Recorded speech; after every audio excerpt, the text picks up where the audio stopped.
Good afternoon and welcome to the DFS Army YouTube channel. I'm Razzle11 and you can find me on X at Razzle11Grinds.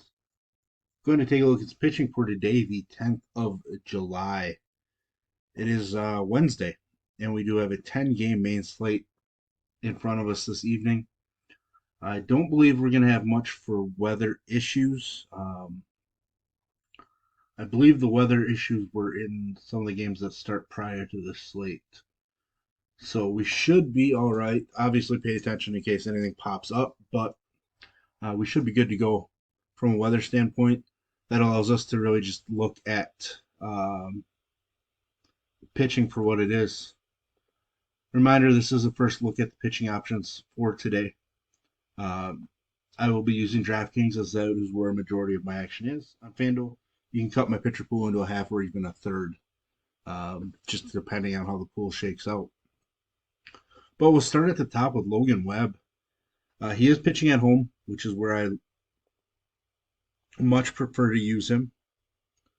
Now, he is facing a team that doesn't strike out a whole lot in general, but he is a minus 162 favorite. Game total of just 7 as it sits right now. K prop of 5.5, but juice is pretty strong on the under. I think he's perfectly fine.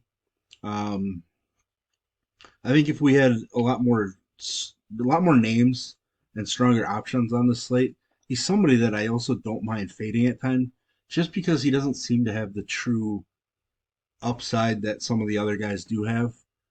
He's just really going to be steady. Uh, his K numbers are really the thing that holds him back. But on this slate, I think he's somebody that we need to utilize in our pool. Nick Pivetta, probably going to be fairly popular. Has been a big time K guy. Does have a home run issue. Has struggled a bit at home. Oakland, big K team, but a team that has hit plenty of home runs this year. So it is a volatile start. He's coming off of, I think, his best start of the season. Maybe his second best. I would call it his best by the looks of it, but um, from a fantasy point standpoint, it's his second best start of the year. Against Miami, getting an extra day of rest should be good for 90 to 100 pitches. The upside is there, and that's what we're looking for. There is volatility. I do think I might sneak Oakland into my stack pool just in case. K prop is 6.5, juice strongly on the over, sitting as a minus 185 favorite. Game total of 10 at this point, though.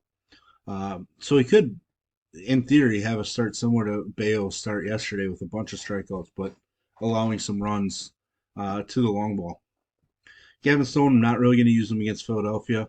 Obviously, had a complete game shutout just 2 starts ago, showing his ability.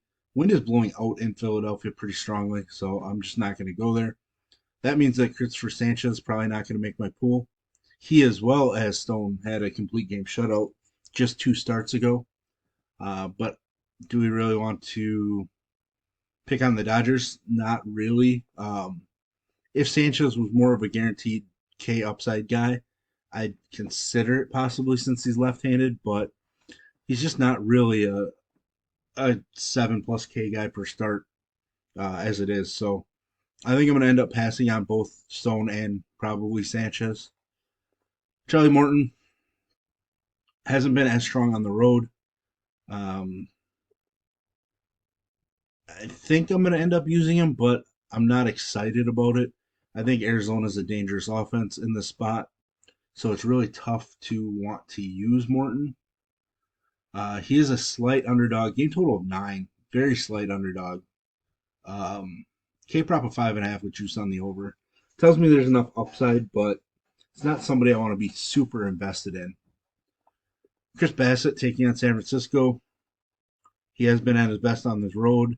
He is pitching in a big time pitcher's ballpark. K numbers aren't super strong. His walks are up a bit. There is some worry for me, but like I mentioned, this game total is just at 7.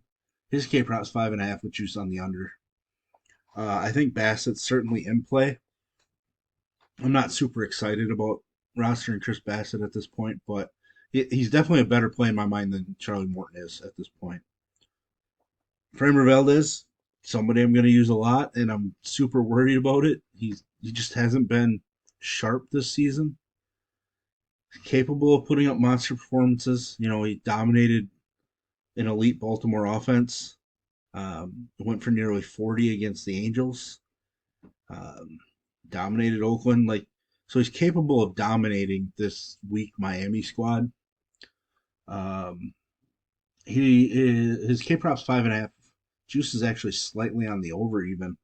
Um, and he's sitting as a minus 230 home favorite. So he's probably going to end up chalky. Chalky Valdez this season has not worked out a ton, but I still think we have to go with him here. It's just such a great matchup. We've been picking on Miami a ton recently, so we're just going to continue to do that. Lorenzen against the Angels. I'm interested in him just because he's dominated left-handed bats quite a bit. I'm pretty sure it's left-handed bats. I think he's a reverse splits guy. Super strong start against the Angels first time. If he would have picked up the win, he would have approached 23 DK points, getting into the range we're looking for. Um, Definitely somebody who has enough upside on this slate for us to consider. He is a minus 130 road favorite. K prop of 4.5, but juice really strongly on the under. Just hasn't been, a strong K guy over his last handful of starts. Walks have been up the last two, so that is a worry for me. Um, could kind of be limping into the All Star break a little bit from that, but even with those walks, his last start, he was able to keep Tampa Bay off the scoreboard. So I think there's enough upside for Lorenzen if he can curb those walks a little bit in the spot. Tobias Miners had been pitching really well until the last couple starts. Um, he did pitch extremely well against Pittsburgh the first time he faced them. He hasn't been as strong at home. His K prop's 4.5, which is strongly on the over, and he is a minus 162 favorite. He's kind of a borderline play for me. Kind of feels more like a last man in at this point, but he's certainly an option. Wacha taking on his former team, traveling into St. Louis. 2 runs or less, 2 earned or less in every start he's made since the 4th of May. So, kind of showing he's been steady enough. Generally, not a guy that's got a ton of upside for us, but he's been so steady. Going back to St. Louis and pitching, I think he's got a little something behind him there. He is a slight underdog in game 2 of this doubleheader.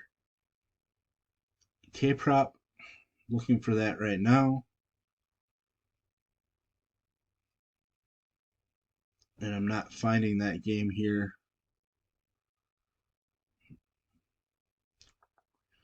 Unless I'm blind. I'll search for that here as the video continues, but Wacha certainly an option for me.